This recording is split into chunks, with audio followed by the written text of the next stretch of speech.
우리는 이 믿음이란 무엇인가, 이거를 믿음의 조상 아브라함의 이야기를 통해 지금 살펴보고 있죠. 믿음은 내 쪽에서 만들어내는 이 자기 확신, 긍정의 힘, 마인드 컨트롤. 믿음은 그런 게 아닙니다. 내가 예수님을 믿는다라고 말하는 내 쪽에서의 지식적 동의, 이런 걸 믿음이라고 하지 않습니다. 믿음은 하나님이 내 안에 창조하시는 기적입니다. 하나님이 나를 찾아오셔서 하나님의 말씀으로 하나님의 은혜의 세계를 열어 보여주시는 것이고, 여기에서 믿음이라는 기적이 창조되는 것입니다. 잃어버린 양이 자기를 찾아와 부르시는 목자의 음성이 들리고, 비로소 그 목자의 품에 안기게 되었을 때, 그때 그 양에게서 믿음이라는 이 기적이 시작되는 것입니다. 그렇게 믿음은 이 기적의 씨앗으로 시작되는 것이고, 이제 점점 하나님의 은혜에 이제 푹 잠겨가는 과정, 이것이 믿음이 이제 자라서 그 씨앗이 이제 자라나고 열매를 맺어가는 과정인 것입니다. 바울은 이 로마서 4장에서 믿음의 조상 아브라함의 이야기를 통해서 우리가 하나님과 바른 관계를 맺게 되는 것, 우리가 하나님께 들어가게 되는 것, 이거는 하나님의 기적인 이 믿음으로 말미암는다라는 것, 내 쪽에서의 행위가 아니라 하나님의 기적인 믿음으로 말미암아서만 우리는 하나님과 바른 관계를 맺을 수 있다라는 것, 이거를 설명해 주는 것입니다. 하나님께서 이제 아브라함에게 믿음이라는 이 기적, 이 믿음이라는 씨앗을 이제 창조하셨고, 겨자씨와도 같은 이 믿음이라는 기적의 씨앗이 이제 점점 자라나서 공중에 새들이 깃들일 만큼 이제 큰 나무로 자라가게 되는 것. 이것이 우리 믿음의 조상 아브라함의 이야기인 것이고, 그 믿음의 자취를 따라가는 이제 저와 여러분의 이제 이야기인 것입니다. 자, 오늘은 이제 하나님께서 창조하신 이 믿음이라는 기적이 아브라함에게서 얼만큼까지 놀랍도록 자라는지를 우리가 보겠습니다. 자, 본문을 같이 읽겠습니다. 로마서 4장 17절부터 25절까지 우리 번갈아 읽겠습니다. 기록된 바 내가 너를 많은 민족의 조상으로 세웠다 하심과 같으니 그가 믿은 바 하나님은 죽은 자를 살리시며 없는 것을 있는 것으로 부르시는 이시니라. 아브라함이 바랄 수 없는 중에 바라고 믿었으니 이는 내 후손이 이 같으리라 하신 말씀대로 많은 민족의 조상이 되게 하려 하십니다. 그가 100세나 되어 자기 몸이 죽은 것 같고 사라의 태가 죽은 것 같음을 알고도 믿음이 약하여지지 아니하고 믿음이 없어 하나님의 약속을 의심하지 않고 믿음으로 경고하여서 하나님께 영광을 돌리며 약속하신 그것을 또한 능히 이루실 줄을 확신하였으니 그러므로 그것이 그에게 의로 여겨졌느니라. 그에게 의로 여겨졌다 기록된 것은 아브라함만을 위한 것이 아니요 의로 여기심을 받을 우리도 위함이니 곧 예수 우리 주를 죽은 자 가운데서 살리신 이를 믿는 자니라. 예수는 우리가 범죄한 것 때문에 내줌이 되고 또한 우리를 의롭다 하시기 위하여 살아나셨느니라. 우리는 지난주에 이 아브라함의 이야기를 통해서 이 믿음이라는 기적의 씨앗이 금세 자라서 무성한 열매를 막 바로 맺는 게 아니다라는 것을 보았죠. 계속 실패와 의심을 반복해가면서 이 믿음이라는 씨앗이 자라가는 것입니다. 하나님께서 거듭거듭 말씀으로 이제 나타나셔서 그 말씀이 이제 아브라함의 생각과 판단과 감정을 그 말씀이 이겨가는 과정. 눈에 보이지 않는 말씀과 눈에 보이는 현실, 이 둘 간의 갈등, 이게 이제 믿음이 자라나는 과정인 것입니다. 말씀이 나를 이기는 기적, 이게 믿음인 것이고 그 과정은 결코 쉽지 않은 고통과 고난의 시간인 것입니다. 여러분 욥의 고난도 생각해 보십시오. 욥은 자기가 왜 그토록 알 수 없는 이 고난의 삶 속에서 허덕이게 됐는지를 전혀 알 수가 없었습니다. 욥은 하나님께 묻고 따지고 그 원인이라도 좀 알려달라고 얼마나 욥이 부르짖는 고난의 시간이 있었습니까? 마침내 하나님이 이제 욥에게 나타나서 이제 욥기 이제 38장에서 41장까지 그 막 폭풍 같은 질문들을 욥에게 쏟아내시죠. 무지한 말로 생각을 어둡게 하는 자가 누구냐? 너는 대장부처럼 허리를 묶고 내가 내게 묻는 것을 대답할지니라. 내가 땅에 기초를 놓을 때 네가 어디 있었느냐? 네가 깨달아 알았거든 말할지니라. 계속 그렇게 막 말씀하시죠. 말의 힘을 네가 주었느냐? 그 목에 흩날리는 갈기를 네가 입혔느냐? 네가 하나님처럼 능력이 있느냐? 하나님처럼 천둥 소리를 내겠느냐? 하나님이 계속 이렇게 막 하시지 않습니까? 하나님은 욥에게 네가 아느냐?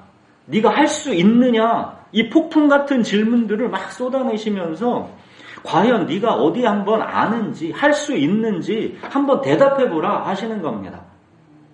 영혼과 시간을 혼동하지 말라는 것입니다. 결국 하나님의 이 폭풍 같은 말씀들에 욥이 이제 항복하지요.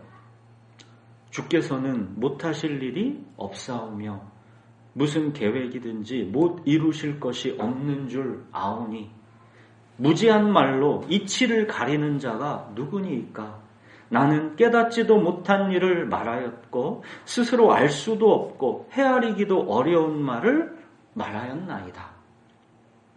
내가 주께 대하여 귀로 듣기만 하였사오나 이제는 눈으로 주를 배움나이다. 그러므로 내가 스스로 거두어드리고 티끌과 제 가운데서 회개하나이다. 여러분 욥이 더 이상 아무 말 못하고 회개하고 항복했다면 우리는 더 말할 게 없는 거 아니겠습니까?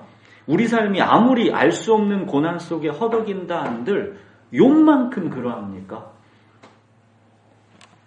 하나님의 말씀이 욥을 마침내 이긴 것입니다. 말씀이 욥을 이기는 기적, 이게 욥의 믿음인 것입니다. 요셉은 또 어땠습니까? 억울한 삶이라면 또 누가 요셉만 하겠습니까? 요셉은 도무지 이해할 수 없던 자기의 그 고난의 삶을 나중에 가서 이제 자기를 팔았던 형들에게 이렇게 고백하게 되지요. 당신들은 나를 해하려 하였으나 하나님은 그것을 선으로 바꾸사 오늘과 같이 많은 백성의 생명을 구원하게 하시려 하셨나니. 요셉이 도무지 이해할 수 없던 자기 삶을 하나님의 주권과 섭리 안에서 받아들이고 있는 이 믿음, 이거는 그냥 한 번에 생긴 게 아니죠. 시편 105편에서 그러지 않습니까? 그가 한 사람을 앞서 보내셨으며 요셉이 종으로 팔렸도다. 그의 발은 착고를 차고 그의 몸은 쇠사슬에 매였으니 곧 여호와의 말씀이 응할 때까지라. 그의 말씀이 그를 단련하였도다. 앞이 보이지 않아도 나아가고 이해되지 않아도 살아내는 요셉의 이 고단한 삶의 과정 속에서 말씀이 응할 때까지 하나님의 말씀이 요셉을 단련하는 것입니다. 자, 보십시오. 말씀이 요셉을 이기는 기적.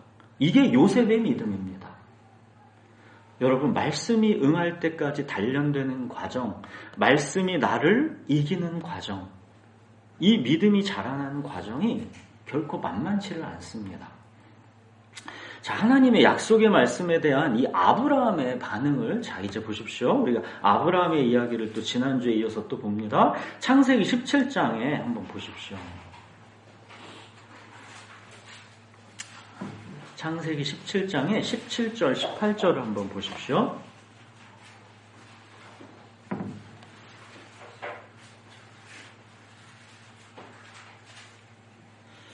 자, 제가 읽겠습니다. 아브라함이 엎드려 웃으며 마음속으로 이르되 100세 된 사람이 어찌 자식을 낳을까?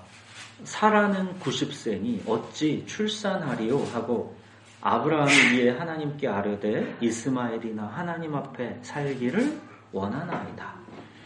자, 100세 된 아브라함에게 자식을 낳을 거라 그러니까 이런 거잖아요. 100세 된 사람이 어떻게 자식을 낳습니까? 사라가 지금 90세인데 어떻게 출산합니까? 그냥 이 이스마엘이나 하나님 앞에서 살게 해주십시오. 자, 우리 삶의 현실이 이와 같을 때가 있지 않습니까? 예수님께서 마르다에게 그러시죠. 네 오라비가 다시 살아나리라. 그렇게 말씀하셨지만 마르다는 뭐라고 합니까? 마지막 날 부활 때에는 다시 살아날 줄 내가 아나이다. 그랬죠? 오라비 나사로가 지금 죽은 지가 나흘이 되었고 벌써 냄새가 납니다. 어찌 지금 당장 살아난다라는 그게 상상이 되겠습니까? 당연히 마지막 날 부활 때를 말씀하시는 거다 할 수밖에 없는 거죠. 당연히. 그렇지만 예수님께서 뭐라 말씀하십니까?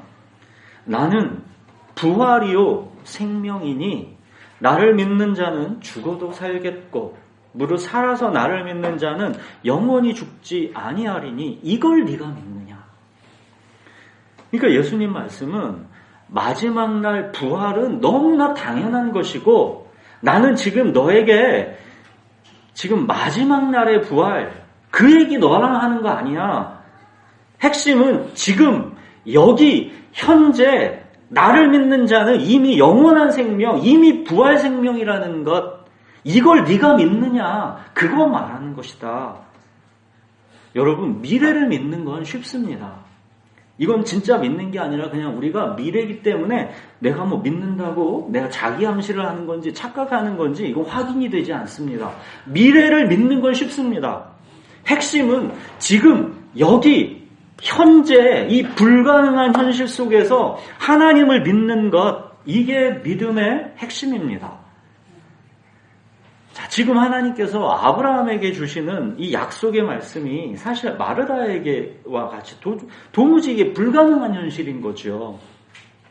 18장 10절, 12절까지도 한번 3절도 한번 보십시오.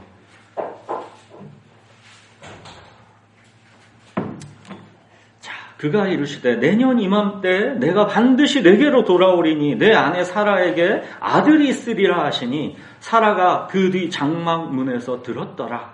아브라함과 사라는 나이가 많아 늙었고 사라에게는 여성의 생리가 끊어졌는지라 사라가 속으로 웃고 이르되 내가 노쇠하였고 내 주인도 늙었으니 내게 무슨 즐거움이 있으리요. 못 믿는 거죠. 내년 이맘때 사라에게 아들이 있을 거라 하십니다. 이게 그런데 얼마나 불가능한 일인지 보십시오. 사라는 생리가 끊어진 상태랍니다. 자, 이렇게 이제 약속의 말씀을 받고 나서 또 몇 달이 지나서 아브라함이 그랄 왕 이 아비멜렉에게 또 자기 목숨 부지하려고 사라를 루이라고 또 속인다니까요. 약속의 자녀를 잉태할 사라인데 이게 정말 큰일 날 뻔한 것입니다. 자, 이제 약속의 때가 되었습니다. 이제 21장으로 한번 가 보십시오.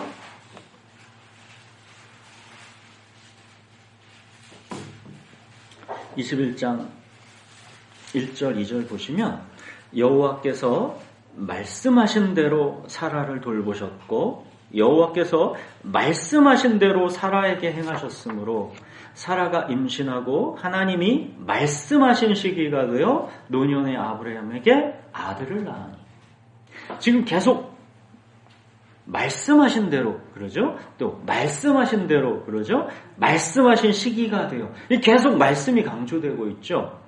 하나님이 말씀하신 그대로 마침내 이루어진 것입니다.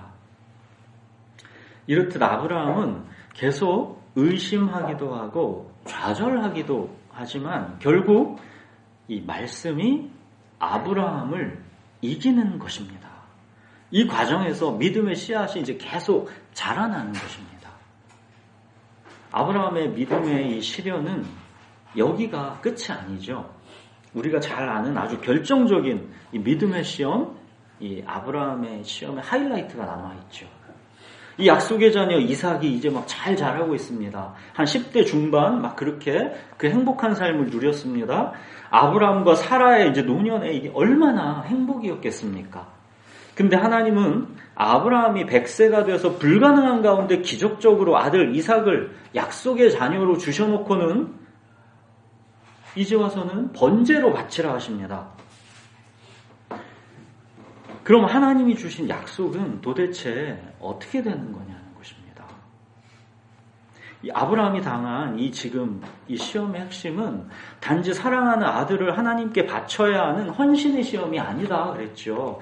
하나님이 분명히 약속하셨음에도 불구하고 그 약속이 무효화되는 것과 같은 이 상황. 그럼 하나님의 약속은 어떻게 되는 것인가 하는 이 약속에 대한 믿음의 시험입니다.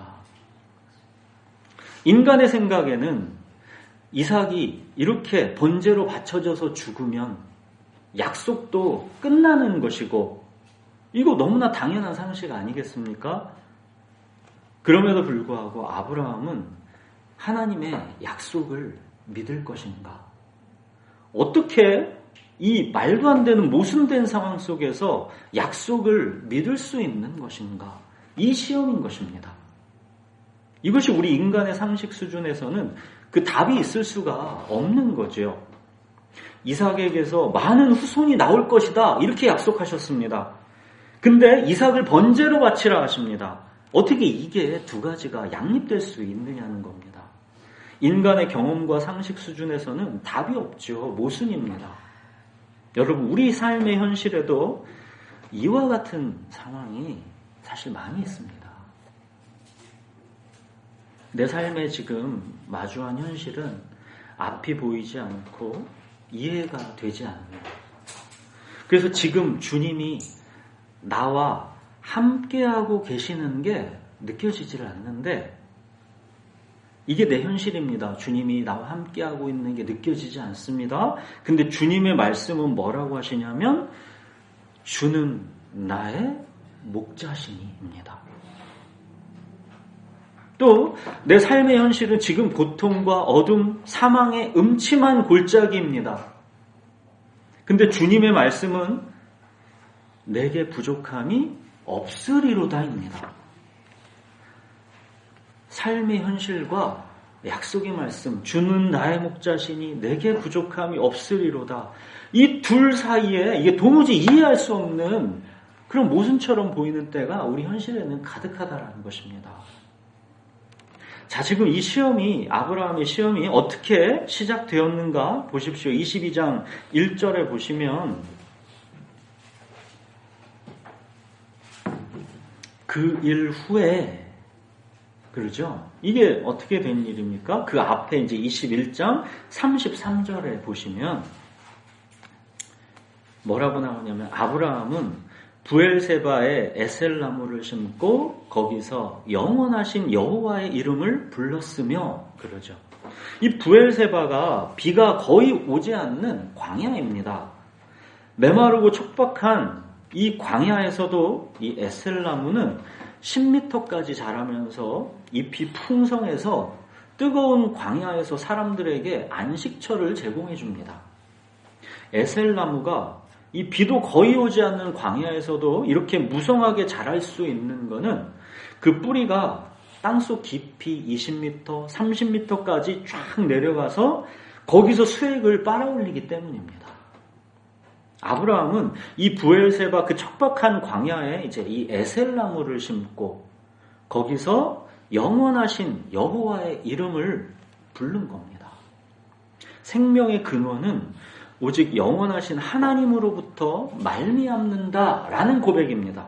죽고 사는 문제는 그 뿌리가 영원하신 생명수이신 하나님께로 뻗어 있는가 여기에 달려 있다는 겁니다. 내 현실이 광야인 거랑은 상관없다는 겁니다. 영원하신 하나님과의 관계 속에 있는 자는 영원히 산다라는 고백인 것이죠. 자, 이렇게 아브라함이 영원하신 여호와를 부른 그 일 후에 바로 이어서 이제 이 시험이 있는 겁니다. 하나님은 아브라함에게 뭘 시험하려고 하시는 겁니까? 아브라함이 독자 이삭을 바치는 시험은 방금 전에 아브라함이 고백했던 영원하신 하나님, 진정으로 알게 하시는 목적인 겁니다. 아브라함을 하나님의 더 깊은 그 내밀한 곳으로 지금 데려가시는 겁니다. 우리 인간은 시간과 죽음이라는 한계에 갇혀 있지만 하나님은 영원하신 여호와 하나님이라는 것. 시간과 죽음이라는 한계에 갇혀 있는 분이 아니다라는 것을 확실하게 알려주시는 겁니다. 영원과 시간을 혼동하지 말라는 겁니다. 영원과 시간을 혼동하지 않는 주경외함. 하나님은 아브라함에게 이걸 지금 가르쳐 주시려는 시험인 것이고, 이 영원과 시간을 혼동하지 않는 이 주경외함, 이걸 믿음의 본질이다 하는 겁니다. 영원하신 하나님을 나의 생각, 나의 경험이라는 이 시간 속에다가 가두지 않는 것, 이게 믿음입니다. 지금 당장 인간의 시간 속에서는 앞이 보이지 않고 이해되지 않지만 하나님의 말씀, 이거는 영원하신 하나님에게서는 이미 그 말씀은 확정된 미래라는 것. 하나님이 말씀하셨으면 그거는 확정된 미래라는 겁니다. 풀은 마르고 꽃은 시드나 이 하나님의 말씀은 영원하다라는 것, 이거 믿는 게 믿음입니다. 자, 이삭에게서 그리스도가 나올 것이다, 이 약속과 이삭을 번제로 바치라, 이 명령이 이게 어떻게 양립할 수가 있습니까? 인간의 경험과 상식 수준에서는 이게 답이 없는 겁니다. 이게 모순인 것이죠. 그러나 이 모순에서 아브라함은 하나님의 말씀을 축소시키거나 변형시키지 않았습니다. 하나님의 말씀을 있는 그대로 받아들였습니다. 이걸 뭐 상징이라거나 이걸 비유라거나 그런 식으로 하지 않았다라는 겁니다. 내가 이해하고 알아듣고 납득하고 내가 실천할 수 있는 걸로 하나님의 말씀을 축소시키지 않았다는 겁니다. 아브라함은 이 시험에서 답을 그럼 어디서 찾았습니까? 자기가 얼마 전에 불렀던 영원하신 여호와, 바로 영원하신 여호와입니다. 에셀나무가 그 척박한 광야에서도 살고 죽는 문제가 오직 그 뿌리가 깊은 곳까지 뻗어서 생명의 근원에서 이 수액을 빨아 올리는가, 여기에 달려있는 것처럼 생명은 오직 영원하신 여호와 뿌리이신 그 하나님께 달려있다라는 겁니다. 죽이시는 분이 하나님이시라면 다시 살려내시지 않겠는가? 다시 이삭을 살려내서라도 반드시 하나님은 말씀하신 약속을 지키실 것이다. 아브라함은 이걸 믿은 겁니다. 아브라함이 자기 부인을 막 2번이나 팔아먹었지만 아브라함의 믿음을 보십시오. 이걸 믿은 게 아브라함입니다. 아브라함은 말씀을 자기 수준으로 축소시키지 않고 변형시키지 않았습니다. 크신 말씀 속으로 자기를 부인하고 자기가 말씀 속으로 들어간 것입니다. 영원하신 여호와를 정말로 믿은 겁니다. 죽음이 끝이 아니라 죽였다가 다시 살리실 수도 있는 영원하신 여호와 하나님을 아브라함이 믿은 겁니다. 22장 5절에 보십시오. 아브라함은 이 시험에서 보시면 내가 아이와 함께 저기 가서 예배하고 우리가 너희에게 돌아오리라 그러죠. 번제 바치러 가가지고 이삭 번제로 바치고 이제 나만 돌아온다고 안 하잖아요. 우리가 돌아온다라고 하잖아요. 이삭을 번제로 바칠 것이지만 이삭과 함께 돌아올 것이다라는 겁니다. 히브리서에서는 이거를 명확하게 언급해주고 있죠. 아브라함은 하나님이 능히 이삭을 죽은 자 가운데서 다시 살리실 줄 믿었다. 이걸 히브리서에서 명확하게 기록해줍니다. 히브리서 11장 19절에서 그러죠. 그가 하나님이 능히 이삭을 죽은 자 가운데서 다시 살리실 줄로 생각한지라. 믿었다는 겁니다. 아브라함은 하나님이 이삭을 죽은 자 가운데서 다시 살리실 줄로 생각할 만큼 그렇게 영원하신 하나님을 믿었다는 겁니다. 자, 이제 오늘 로마서 본문으로 와서 보시면 이 아브라함이 믿은 하나님이 어떤 하나님인가를 로마서 오늘 본문에서 그러죠. 자, 보십시오. 17절에 보시면 그가 믿은 바 하나님은 죽은 자를 살리시며 없는 것을 있는 것으로 부르시는 이시니라. 인간의 절망의 끝인 이 죽음, 거기서도 하나님은 생명으로 다시 살려내시는 분이시다라는 것. 아브라함이 믿은 바 하나님은 바로 그런 하나님이었다라는 겁니다. 18절 아브라함은 바랄 수 없는 중에 바라고 믿었다는 겁니다. 또 19절 그가 100세나 되어 자기 몸이 죽은 것 같고 사라의 태가 죽은 것 같음을 알고도 믿음이 약해지지 않았답니다. 20절, 21절, 22절 보십시오. 믿음이 없어 하나님의 약속을 의심하지 않고 믿음으로 견고하여져서 하나님께 영광을 돌리며 약속하신 그것을 또한 능히 이루실 줄 확신하였으니 그러므로 그것이 그에게 의로 여겨졌느니라. 근데 이 이야기를 잘 보시면 우리가 아브라함의 이야기를 살펴봤지만 아브라함의 믿음이 이렇지 않았죠. 약해지기도 했고 의심도 했고 믿음도 견고하지 못했던 때가 있었죠. 그렇지만 마침내는 아브라함이 영원하신 하나님, 이 죽은 자를 살리신 하나님을 믿고 이 이삭을 다시 살려내실 줄 믿고 번제를 바치지 않습니까? 그러니까 하나님의 말씀이 아브라함을 결국에는 마침내 이긴 것이고 이게 하나님께서 아브라함에게서 창조하신 기적, 믿음인 것입니다. 자, 그렇지만 우리 하나님은 이 모든 영광과 자랑을 아브라함에게 돌려주시는 겁니다. 하나님이 이 모든 과정을 다 해오셨는데 이 모든 영광과 자랑은 아브라함이 잘했다 해주시는 겁니다. 아브라함이 잘했다고 칭찬해 주시는 겁니다. 의심과 낙심의 시간을 통해서 이 믿음이 자라가는 이 모든 과정까지 이거는 하나님께서 이제 최종 승리로 이 모든 걸 다 인정해 주시는 겁니다. 그 과정을 다 한꺼번에. 믿음이 약해 의심하고 흔들렸던 아브라함인 걸 우리가 다 아는데 그러나 하나님은 아브라함을 이렇게 다 인정해 주시는 거 아닙니까? 자, 아브라함의 믿음에서 우리가 이제 아주 결정적인 포인트를 같이 살펴볼 차례입니다. 이삭을 번제로 바치는 이 사건에서 아브라함이 경험한 하나님, 여호와 이레지요. 그게 여호와께서 준비하신다 그 뜻이죠. 창세기 22장 14절을 한번 돌아가서 다시 한번 보십시오. 창세기 22장 14절에 보시면 아브라함이 그 땅 이름을 여호와 이레라 하였으므로 오늘날까지 사람들이 이르기를 여호와의 산에서 준비되리라 하더라. 모세가 이 창세기를 기록한 시점이 모세가 살았던 때가 BC 1500년쯤입니다. 근데 지금 아브라함은 BC 2000년쯤 사람입니다. 지금 500년 흐른 거죠. 모세가 이 창세기 기록하는 시점이랑 아브라함이랑 차이가. 근데 지금 여호와의 산에서 준비되리라. 자, 아브라함에게 있었던 이 하나님의 말씀 여호와의 이레 이게 지금 500년 계속 모세가 살고 있는 이 시점까지 여호와의 산에서 준비되리라. 이게 이스라엘 백성들에게 이렇게 계속 전해져 내려온 겁니다. 이삭을 번제로 바치러 올라갔던 이 모리아산, 이게 예수님 시대 이 예루살렘 이 십자가가 달렸던 바로 그 산 아닙니까?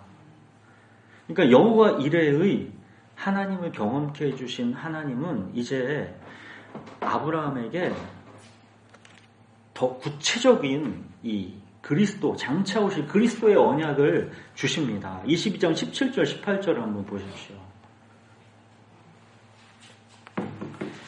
내가 내게 큰 복을 주고 내 씨가 크게 번성하여 하늘의 별과 같고 바닷가의 모래와 같게 하리니 내 씨가 그 대적의 성문을 차지하리라. 또 내 씨로 말미암아 천하 만민이 복을 받으리니 이는 내가 나의 말을 준행하였음이니라 하셨다. 자, 보십시오. 내 씨, 이 뭡니까? 내 씨, 아브라함. 이게 장차 오실 그리스도에 관한 언약입니다. 창세기 12장에서 아브라함을 부르셔서 처음 주셨던 언약, 내가 너로 큰 민족 이루게 할 것이고 너는 복이 될 것이다. 땅의 모든 족속이 너로 말미암아 복을 얻을 것이다. 이때 아브라함은 하나님께서 주신 이 약속이 이게 장차 오실 그리스도에 관한 언약인지를 이때는 잘 몰랐을 겁니다. 근데 점점 그 언약이 구체화되면서 마침내는 아브라함이 지금 명확히 알 수 있도록 장차 오실 그리스도에 관한 언약을 보여주시는 겁니다. 이 아브라함으로부터 이제 2000년이 후에 정말로 아브라함의 자손으로 하나님의 아들이신 예수 그리스도가 오시는 것이죠. 그 예수님께서 이 아브라함에 대해서 요한복음에 보면 예수님께서 아브라함을 이렇게 말씀하셨습니다. 너희 조상 아브라함은 나의 때 볼 것을 즐거워하다가 보고 기뻐하였느니라. 예수님이 그러십니다. 예수님은 아브라함 후에 2000년 지나서 오신 분입니다. 근데 그 예수님이 그러십니다. 너희 조상 아브라함은 나의 때 볼 것을 즐거워하다가 보고 기뻐하였느니라. 아브라함이 장차 오실 그리스도를 믿고 즐거워했다라는 것을 예수님께서 확증해 주시는 겁니다. 여러분, 아브라함이 하나님을 믿었다라는 그 핵심은 이삭을 번제로 바쳤다, 갈 바를 알지 못하고 떠났다, 그런 거에 핵심이 있는 게 아니라 장차 아브라함의 후손으로 오실 그리스도가 우리를 구원하게 될 것이다. 아브라함이 이걸 믿었다는 겁니다. 자기의 구원이 자기의 행위로 말미암는 게 아니라 장차 오실 그리스도로 인해서 내가 하나님 앞에서 의롭게 된다라는 것, 내가 구원받게 된다라는 것, 아브라함이 이걸 믿었다는 겁니다. 장차 오실 그리스도로 인해 의롭게 된다라는 걸 믿은 것, 이게 아브라함 믿음의 가장 중요한 핵심입니다. 여러분, 아브라함의 믿음의 이야기에서 이게 가장 중요한 거는 그 아브라함 이야기에서 사실 주인공으로 사실 등장하시지는 않지만 실제로 그 이야기의 주인공은 그리스도이신 것입니다. 너희 조상 아브라함은 나의 때 볼 것을 즐거워하고 보고 기뻐하였느니라.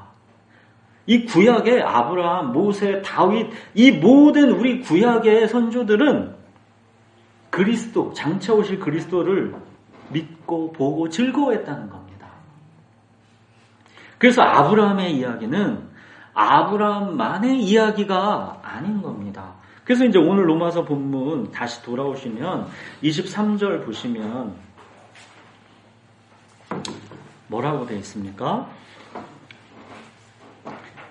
그에게 의로 여겨졌다 기록된 것은 아브라함만 위한 것이 아니요. 지금 아브라함 이야기는 그 믿음 이야기가 아브라함만 위한 게 아니라는 겁니다. 의로 여기심을 받을 우리도 위함이니 곧 예수 우리 주를 죽은 자 가운데서 살리신 이를 믿는 자니라.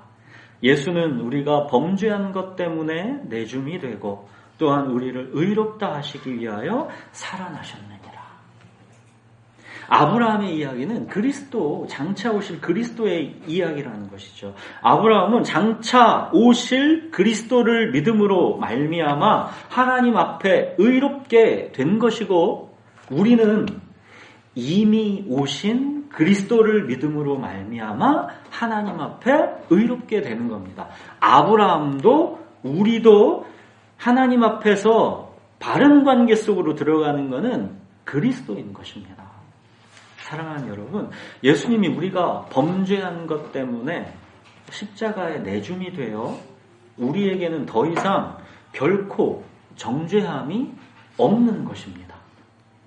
예수님이 또한 살아나셔서 우리가 하나님 앞에서 의롭게 되었다라는 것을 부활로서 확증해 주셨기 때문에 그 무엇도 우리를 하나님의 사랑에서 끊을 수 없다라는 것을 우리가 아는 것입니다. 예수 그리스도의 십자가와 부활, 이 역사적 실체가 바로 우리 믿음의 굳건한 반석인 것입니다. 우리는 자기 암시로, 자기 확신으로 뭐 그런 거 믿는 게 아닙니다. 예수 그리스도의 십자가와 부활이라는 이 역사적 실체, 이 토대 위에 우리 믿음의 이 반석인 것이죠. 여러분, 우리 삶의 현실은 어떻습니까? 아브라함이 처했던 삶의 현실이랑 우리가 처한 현실이랑 이게 크게 다르질 않죠. 약속을 주셨지만 그 약속이 지금 당장 이루어지고 있는 증거가 잘 보이지 않죠. 아브라함에게서처럼 또 우리에게서도 마찬가지로. 영원한 생명을 주셨다라는데 우리는 질병의 고통과 육체의 죽음을 맞이해야 합니다. 아니, 영원한 생명을 주셨다라는데 바로 좀 영원히 살게 해주시지. 우리에게는 육체의 고통이 있습니다. 질병으로. 육체의 죽음을 또 맞이해야 합니다. 의롭다 여겨주신다라고 했는데 우리는 계속 죄와 연약함으로 신음하고 탄식합니다. 자, 그렇지만 우리와 함께 하시는 하나님의 말씀이 나의 연약함과 실패와 의심을 이깁니다. 말씀이 나를 결국 이깁니다. 말씀이 나를 약속하신 그곳으로 이끌어 가십니다. 이게 바로 하나님이 우리 안에 창조하신 기적, 믿음입니다. 사랑하는 여러분, 눈에 보이는 현실, 이게 우리를 의심하게 하고 넘어뜨리려고 할 때 눈을 꼭 감고 우리의 생각과 판단, 이 모든 것을 그냥 무시해버려야 합니다. 여러분, 비행기가 폭풍을 만나서 이 비행기가 몇 바퀴 돌면 그때는 어디가 바다고 어디가 하늘인지가 구분이 안 됩니다.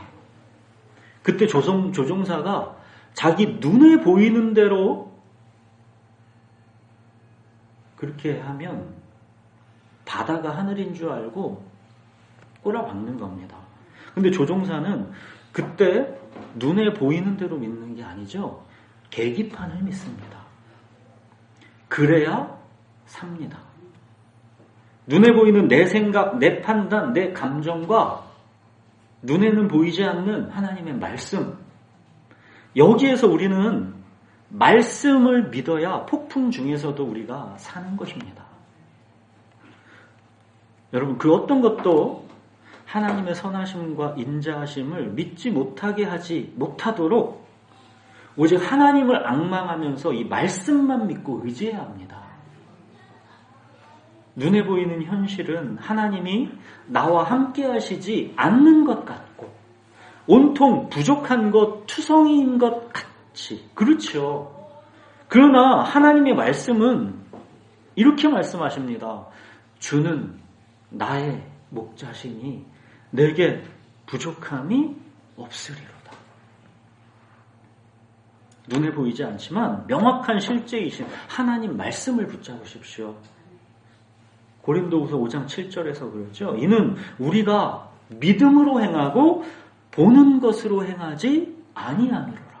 그리스도인의 정체성은 보이지 않는 믿음으로 기반해서 행하는 것이지 보는 것으로 행하지 않는 것입니다. 이게 그리스도인의 명확하게 구별되는 특징인 것입니다. 사랑하는 여러분, 믿음이라는 것이 이토록 놀랍도록 영광스러운 하나님의 기적이고 하나님의 선물인 것인데, 자, 이 믿음이라는 게 이게 고작 어떻게 내 쪽에서 만들어내는 자기 확신, 긍정의 힘, 마인드 컨트롤, 어떤 지식적 동의, 이게 어떻게 믿음이라고 할 수 있겠습니까? 우리 믿음은 뜬구름 잡는 자기 최면이 아니라 명확한 역사적 실체가 있는 겁니다. 아브라함이 100세 때 약속의 자녀 이삭을 낳은 역사적 실체. 그 약속의 말씀대로 이 땅에 오신 하나님의 아들 예수 그리스도의 성육신, 십자가와 부활이라는 역사적 실체, 이 역사적 실체 위에 우리의 믿음이 있는 것입니다. 이 놀랍고 영광스러운 이 믿음의 길을 가시는 여러분, 앞이 보이지 않아도 나아가시고 이해되지 않아도 살아내십시오. 어떤 삶의 처지와 형편에서도 주는 나의 목자시니 내게 부족함이 없으리로다. 이 믿음을 꽉 붙잡으십시오. 이게 우리가 다 암송하는 말씀 아닙니까? 근데 이게 얼마나 강력한 말씀인지 모릅니다. 주는 나의 목자시니, 주는 나의 목자시니. 이거는 자기 확신이 아니라 이걸 뭐라고 하냐면 하나님의 임재라고 하는 것입니다. 주는 나의 목자시니, 이게 하나님의 임재입니다. 이게 바로 결코 정죄함이 없다입니다. 내가 죄짓고 실패했다고 하나님이 나를 떠나시지 않고 나의 목자로 모든 순간을 나와 함께 하십니다. 그러니까 주는 나의 목자시니, 이 하나님의 임재, 여기에서 결코 정죄함이 없다가 짝을 이루는 겁니다. 내게 부족함이 없으리로다. 이거는 긍정의 힘, 마인드 컨트롤 이런 게 아닙니다. 막 부족해 죽겠는데 나는 부족함이 없어. 그게 아니라 이게 바로 하나님의 능력입니다. 이게 바로 그 무엇도 하나님의 사랑에서 우리를 끊을 수 없다입니다. 하나님의 임재와 하나님의 능력, 이거를 하나님의 은혜라고 하는 겁니다. 하나님의 임재와 하나님의 능력, 이 하나님의 은혜가 우리에게 있는 겁니다. 이 하나님의 임재와 능력인 주는 나의 목자시니 내게 부족함이 없으리로다. 이 은혜에 여러분 푹 잠기십시오. 이게 바로 믿음, 말씀이 나를 이기는 기적입니다. 네, 기도하겠습니다.